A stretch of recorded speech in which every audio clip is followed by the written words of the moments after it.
नमस्कार। आज जो शख्सियत हमारे साथ मौजूद है किसी परिचय की मोहताज नहीं। आपको बता दें, शिक्षा के क्षेत्र में आपको बताते हैं 1995 में एक ऐसा वृक्ष लगाया जो आज वट वृक्ष बनके पूरे प्रदेश को ही नहीं बल्कि पूरे देश को गौरवान्वित कर रहा है। और संस्था के चेयरमैन राव बहादुर सिंह जी हमारे साथ मौजूद है। बातचीत करते हैं, जानते हैं कि क्या कुछ कहना है और किस तरह से जो वर्तमान में सरकार के द्वारा जो पॉलिसी लेकर आई गई उसके बारे में क्या कुछ विचार रखते हैं। बहादुर सिंह जी नमस्कार। पहली बात तो मैं कौशिक साहब आप आए और आज जिस प्रकार से आपने मेरी बात को लेकर के आप आए, मैं आपका दिल की गहराई से स्वागत करता हूँ, धन्यवाद करता हूँ। कौशिक जी, आज आपके बीच में मेरे को इसलिए आना पड़ा कि क्योंकि मुझे एक बहुत बड़ी पीड़ा है। और वो पीड़ा इसलिए है कि क्योंकि हमारा जो देश आज़ाद हुआ उसको लेकर के जिस प्रकार से देश ने तरक्की की, लेकिन उसमें एक पिछड़ापन जो हमारे इलाके में था, दक्षिणी हरियाणा की बात करूं, खास करके महेंद्रगढ़ की बात करूं, महेंद्रगढ़ में जिस प्रकार का एक एजुकेशन का बड़ा भारी अभाव था और उसको लेकर के बल्कि हमारे इलाके को काला पानी करते थे, बैकवर्ड करके पुकारते थे। बल्कि हरियाणा प्रदेश के लोगों से भी कहीं कहीं और प्रदेशों के लोग कहीं कहीं मैं ये कहूँ कि जैसे पहले अंग्रेज जिस प्रकार से हमारे हिंदुस्तान के आदमी को देखने का काम करते थे, उसी प्रकार से हमारे महेंद्रगढ़ जिले को एक इस दृष्टि से देखते थे कि इस इलाके से एजुकेशन के आदमी नहीं है। और उसको लेकर के मुझे आज बड़ा भारी दुख है, क्योंकि जिस बैकवर्ड एरिए को हमने 1995 में बल्कि हमने एक यदुवंशी नाम का पौधा लगाया महेंद्रगढ़ में, और जिस प्रकार से 1995 में मकर संक्रांति 14 जनवरी के दिन हमने पौधा लगाया, और उसके बाद में जिस प्रकार की मैं इलाके की कहूँ साथियों का सहयोग मिला, एजुकेशन के आदमी हमारे से जुड़े। बल्कि मेरी अपनी एजुकेशन नहीं थी, लेकिन लोगों ने मुझे मोटिवेट किया और उसको लेकर के हमने एक यदुवंशी नाम का ये पौधा लगाया। और उसके बाद में 1995 के बाद आपकी संज्ञान में एक बात देना चाहता हूँ, क्योंकि 3 साल के बाद जिस इलाके में ये करते थे, IAS का बच्चा IAS बने, IPS का बच्चा IPS बने, और IAS का बच्चा IRS बने, HCS का बच्चा HCS बने, और डॉक्टर का बच्चा डॉक्टर बने, और कहीं कर्नल जर्नल का बेटा कहीं कहीं मिलिट्री में जाकर के लेफ्टिनेंट की नौकरी करके सेलेक्ट रोल करके जाने का काम करे। बल्कि हमारे इलाके में एक कहावत थी, अब जिसे या तो कोई पंडित से पैदा हो, पंडित के पेट से पैदा हो, या कोई बढ़िया के पेट से पैदा हो, वो CA बने। लेकिन हमने जिस प्रकार का आपका और सभी पूरे इलाका का सहयोग मिला, उसको लेकर के हमने 1995 के बाद में 3 साल के बाद जहाँ ये कहते थे कि डॉक्टर का बेटा डॉक्टर बने, इसी इलाके में हमने 97 में 4 बच्चे दिए। और वो चारों बच्चे मैं कह सकता हूँ कि एक तो फार्मर का बच्चा था, एक रेहड़ी वाला का बच्चा था, एक बहुत ही मजदूर का बच्चा था। 4 बच्चे हमने निकालने का काम किया। पूरे इलाके में बड़ी खुशी की लहर दौड़ी, और खुशी की लहर दौड़ी। सभी ने, कुछ साथियों ने ये कहा कि कहीं न कहीं ये बच्चे निकले हैं, कहीं न कहीं सेटिंग कर करके बच्चे निकालने का राव बहादुर सिंह ने काम किया है। लेकिन दिन बीत गया, अगली साल आ गई, 98 में आ गई, और 98 में जब 12 बच्चों में कंपटीशन आया, और कंपटीशन की वजह से अगली 98 में 12 बच्चे फिर सेलेक्ट हुए, और लोगों में एक इतना बड़ा उत्साह आया। अब जिस इलाके में कंपाउंडर पैदा होता था, नर्स पैदा होती थी, वो हमने पहली बार MBBS में बच्चे उन परिवारों के बच्चों को पढ़ाने का काम किया, कभी इस मामले में सोच भी नहीं सकते थे। और उन्हीं के बच्चों के अंदर से मैं ये कहूँ कि पूरे इलाके में उन्हीं बच्चों के अंदर से, चाहे आज आप बात करें UPSC की, उन बच्चों के अंदर से आपके इलाके से IAS में निकले, IPS में निकले, IRS में निकले। और उन्हीं के बच्चों की वजह से हमारे इलाके में उसके बाद में इतना बड़ा तूफान आया कि एक यदुवंशी न होकर के, या काफ़ी संस्थाएं मेरे भाइयों ने खोलने का काम किया, और भाइयों ने खोल करके कोई, मैं ये कहूँ कि आपस में जलन पैदा कर करके नहीं, रीस पैदा हुई। और उसकी वजह से एक यदुवंशी ने नहीं, पूरे महेंद्रगढ़ इलाके में सारे भाइयों ने जिस पार सरकार से लग करके आज पूरे महेंद्रगढ़ में मैं ये कहूँ कि 20-25 हज़ार बच्चे डॉक्टर बनाने का काम किया। आज तो उन्हीं बच्चों के अंदर से हमने जिनको मेडिकल करवाया वो डॉक्टर बने, जिनको हमने नॉन मेडिकल करवाया वो IIT में गए, जिन बच्चों को हमने कॉमर्स दिया वो CA बने, जिन बच्चों को हमने नॉन मेडिकल में हमने कहीं न कहीं उन बच्चों को तैयार किया, तो उन बच्चों के अंदर से ही आज आपकी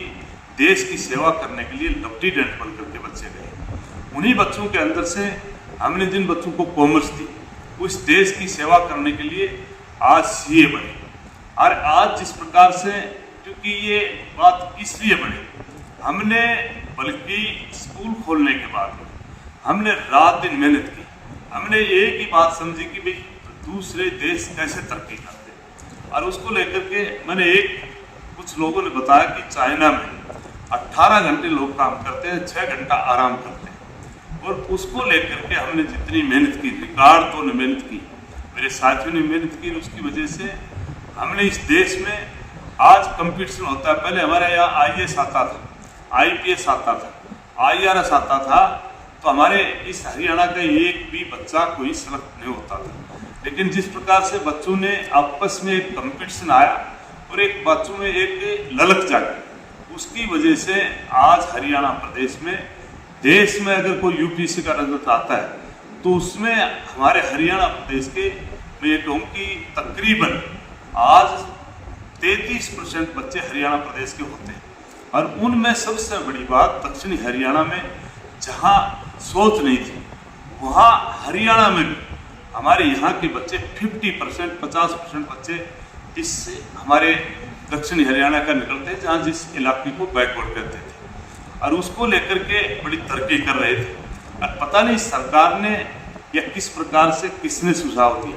और उसकी वजह से बड़ी बेचैनी है। इस साल जिस प्रकार से, एक तो सरकार की छुट्टियां 365 दिन होते हैं, 365 दिन में तकरीबन 165 दिन सरकार की स्कूलें लगती है एजुकेशन की, और उनको लेकर के आज सरकारी स्कूलों में जिस प्रकार का रिजल्ट रहा है उसको बड़ी गंभीरता की बात है। तो मैं तो सरकार से प्रार्थना करता हूं कि आप सरकार की जो एजुकेशन की जितनी भी शिक्षण संस्थाएं हैं जो भी खोल रखी, उनकी भी छुट्टियां कम कर करके, एक एजुकेशन में छुट्टियां कम करें। मैं उनसे सरकार से प्रार्थना भी करूंगा कि उन टीचरों की भी तनख्वाह अगर कहीं न कहीं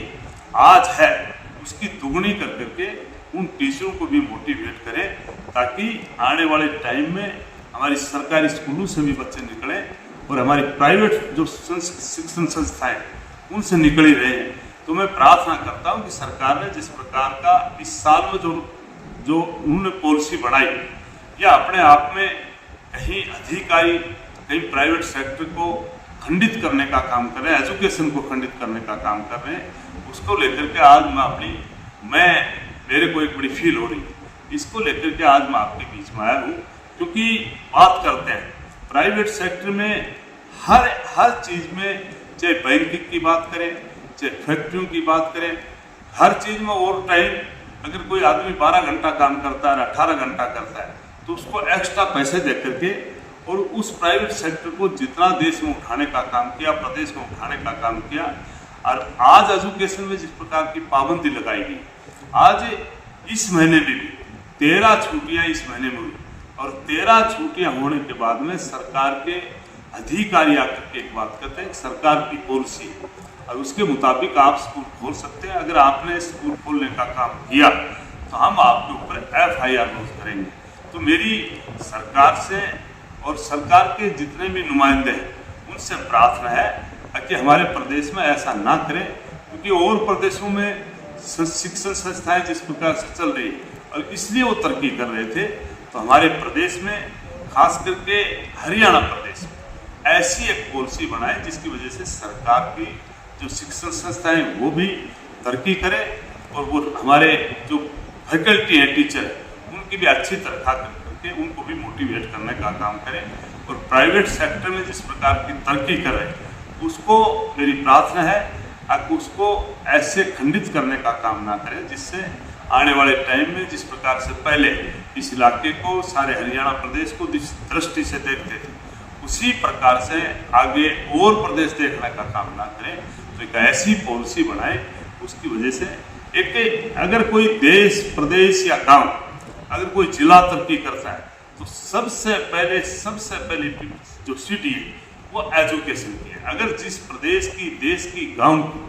अगर किसी की एजुकेशन अच्छी होगी तो देश और प्रदेश तरक्की करेगा, गांव तरक्की करेगा। तो मेरे हरियाणा प्रदेश के जो भी आज जिन्होंने ये पॉलिसी बनाई है, आज की सरकार ने पॉलिसी बनाई, तो मेरी उनसे प्रार्थना है इसमें थोड़ी सी ढील दे करके, आप इस पॉलिसी में ढील दे करके और इस एजुकेशन को खंडित करने का काम ना करें। मैं चाहूँगा कि आप मेरे सुझाव को मान करके, पीछे भी हमने एक बार एक सुझाव दिया था, क्योंकि हमारे दिल में एक ललक है, हम अपने आप में एजुकेशन से वंचित रहे। लेकिन पिछली बार भी हमने एक अपने आप के माध्यम से हमने एक इंटरव्यू और भी दिया था। पिछली बार जिस प्रकार से मैंने रिजल्ट देखा, क्योंकि एक हरियाणा सरकार ने, CBSE ने एक ऐसी पॉलिसी बना रखी थी, उसकी वजह से जहाँ 20% आपके प्रैक्टिकल के नंबर होते थे और 80% थ्योरी के नंबर होते थे। हमने पिछली बार जब ये देखा, उनमें 33% 100 मार्क्स से ले लेता था, उस बच्चे को कहीं भी पास घोषित करने का काम करते थे। लेकिन हमने आपकी सरकार के और सेंट्रल सरकार के माध्यम से हमने जब अपनी बात रखी, थ्योरी में से 33 लेकर वो बच्चा पास होना चाहिए, क्योंकि अगर किसी बच्चे ने 100 मार्क्स से 20 नंबर प्रैक्टिकल के ले लिए और 13 नंबर कहीं थ्योरी में ले लिए, उसको पास करने का काम करते थे। तो हमारे इस सुझाव को मैं ये कहूँ कि सेंट्रल गवर्नमेंट ने और हमारी हरियाणा सरकार ने हमारे इस सुझाव को माना और आज उसको लेकर के थ्योरी में 33% जो बच्चा नंबर लेता है, उसी बच्चे को हम अपने आप में कामयाब मानते हैं, उसको पास की सर्टिफिकेट देते हैं। वो हमारी बात मानी, तो आज मेरा एक सुझाव है, इस बात को भी बड़े अच्छे संज्ञान में लेकर के हमारी सरकार इसमें थोड़ी सी छूट दे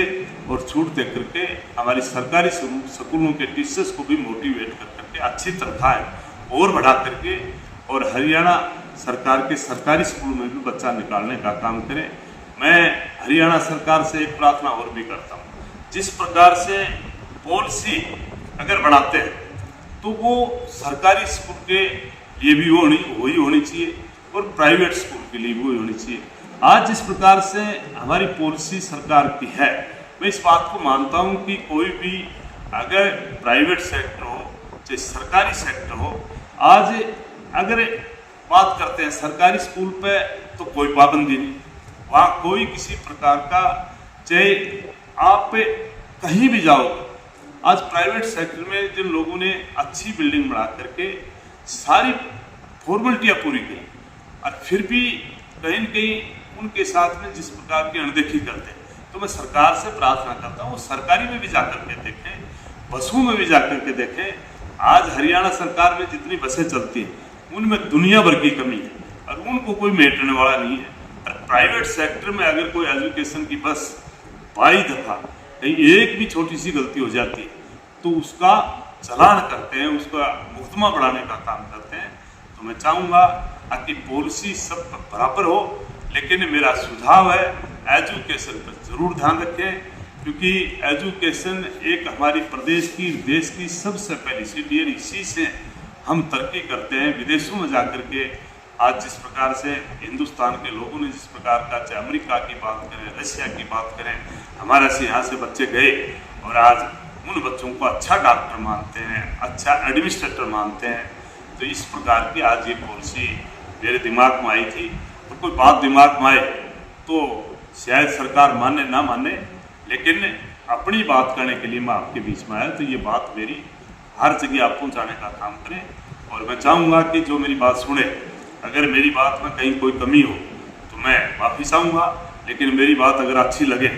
तो आप मेरा सहयोग जरूर देने का काम करें। यही प्रार्थना लेकर के आज आपके बीच में आया।